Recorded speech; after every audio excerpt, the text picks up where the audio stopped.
Hey, what's up, everyone? Welcome to Mystics Outlook. Washington just hosted the Seattle Storm. Today, both teams came into this one winless. Someone got their first win today, and someone remained winless. Seattle was able to close out Washington 84-75. Drew Lloyd, this was tremendous down the stretch. The combination of her choosing to get downhill, drawing fouls, and then Washington had a bit at times just been a little bit too handsy. She got to the line quite a bit, and that's how Seattle essentially closed out Washington. But this one, a lot of this one was just missed opportunities for Washington.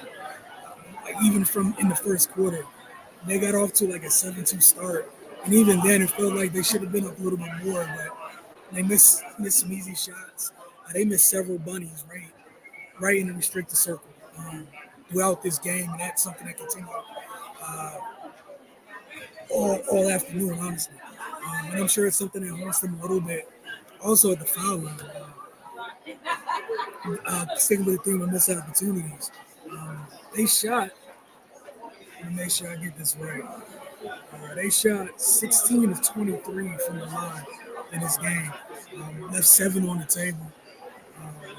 And then on the boards, it was expected. You're missing Carey tonight, obviously, but it wasn't really. It was the bigs to a degree, but Washington just had to do a better job as a team crashing the glass. And Sykes, while she's not a big, she is someone all of her career who does a lot of work on the glass. Missed both Austin and Sykes in that regard tonight, and even then, talking about still having a chance to win this game.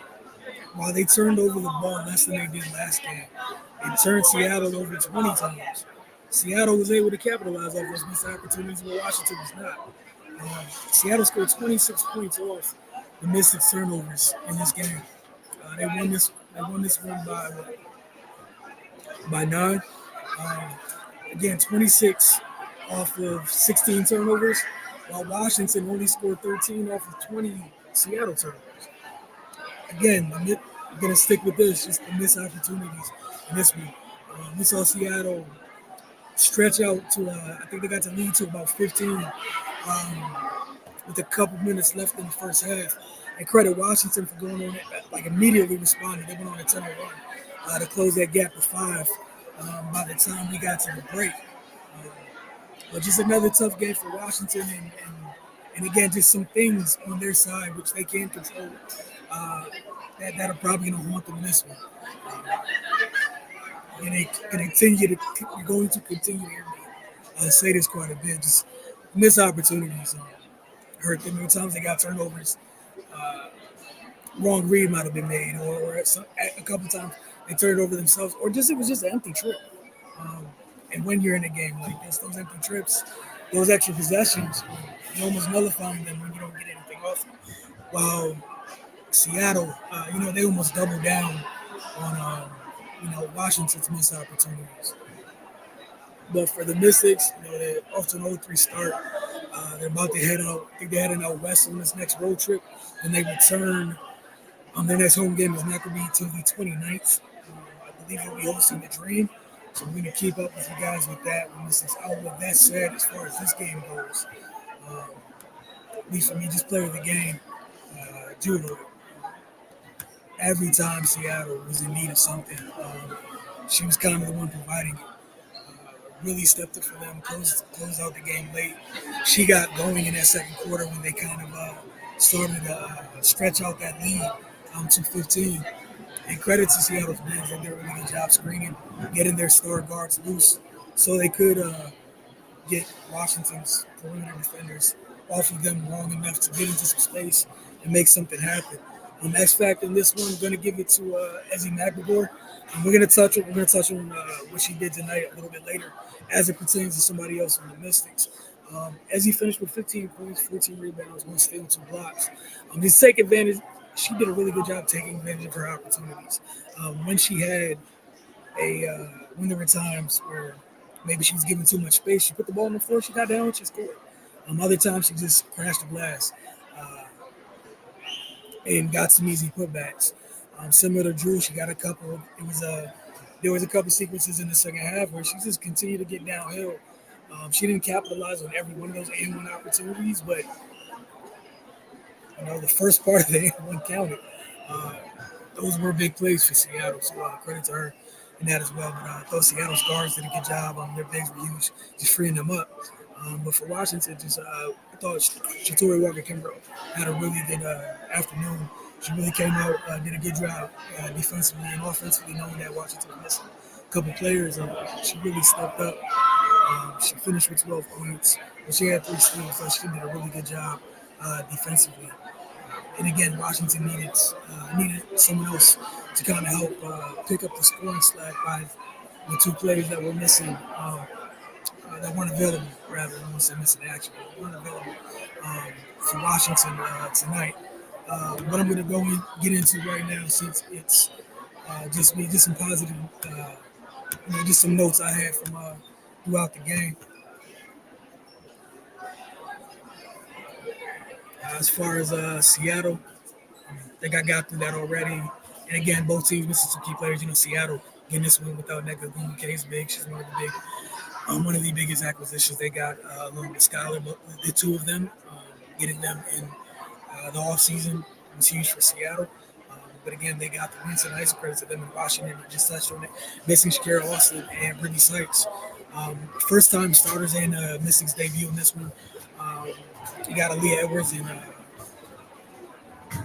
Van Loo, Julie Van Loo, starting in place of Sykes and Austin tonight at the 1 and 4 respectively. We also got to see Jay Melbourne, who came in to trade from Seattle literally with a day before cut day, before the regular season started. So we didn't get to find out too much about Jay, just that she at least made her Missy's debut. As for the other 2, Van Loo, a little bit up and down with this game. Was encouraged by what she was trying to do defensively. Tough assignment, having to guard Sky, obviously. Just a little too handsy at times. And, you just can't have 5 fouls on the perimeter. But anybody who's been around the league, watching long enough to cover the league, it's tough as hell on the perimeter out here for guards. So she got her first taste of that extended action, right? Then for Leah Edwards, she did a really good job on the glass, especially early. I think she had 5 boards of blocking steal in the first 5 minutes. She got a foul trouble that took her out of the game for much of the second quarter.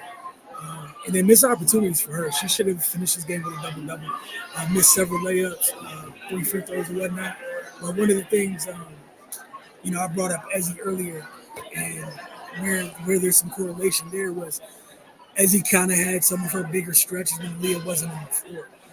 Leah, while she's shorter than Ezzy, physically was fine dealing with Ezzy, honestly, and was fleet of foot enough to kind of keep Ezzy from getting downhill. She was at times later in the game when Leah wasn't in front of her, right? Ezzy still did a great job tonight, but you just saw some of the things that made that pick. So while Washington got some of the returns on that investment on the defensive end of this one, I'm sure she had several shots she would love to have back. She just didn't shoot the ball well tonight. But defensively was solid. Did a good job on the glass. Had 11 boards, I think 3 or 4 of which were on the offensive end. Just in some positives for Washington as a whole. Defense being their calling card still carried us through 3 games. Defense has been their calling card. Obviously, they weren't perfect. Still, at times, they get a little too handsy, but it's not something where it's all game. It's just when it happens, it kind of happens, and it happens in key stretches for them, right? Atkins, I thought her decision making was better on the ball tonight, and I love her taking the challenge and guarding Jewel Lloyd. I think Jewel's starting to get going a little bit. And in the second quarter, you could hear her. We're 7 press rows, 15 rows up, something like that. You can hear her clearly. I don't know what you guys can hear at the broadcast. Just her screaming moves on her teammates, just that's my matchup. Try to limit Jewel at times, so I love that. Shatori, again, just very impactful, both things on the floor. Edwards' ability to impact the defensive end. And then just the passing and the rebounding. Her shots going to come. Your work is going to come with time. But just in this game, her and several others, just the missed opportunities, those missed bunnies hurt bad, as did the missed free throws. And then with the negatives, the offense still a little janky at times. Obviously, missing Missing two key cogs in Austin and Sykes is huge. But just at times, you still have moments where, someone's cutting into someone else's space at the wrong time, or someone is trying to use a screen, use a ball screen, or something of that nature. I mean, again, this is the last time I'll mention, I promise. Just the missed layups and missed free throws tonight. It's huge. I brought up already, at times just being two hands on the defense. And I think they still got to tighten up their decision making at times. It was I think like early in the game, Van Williams, Edwards set a one ball set a one ball screen. She's rolling to the basket. Van Lou made the more difficult pass, I think, over the top. The Carly, but a defender didn't really leave, where Lee kind of had to roll to the basket. You had other times where just a couple miscommunications, whether it's a big or a wing, trying to hit a teammate, cutting back door or something like that, just a little off. But those are the small things, just in terms of sort of things they can control that they have to do a better job at. Obviously, they want to get their first one, but just as they go forward, so they can start capitalizing what they do to teams defensively when you're turning someone over. You just got to capitalize.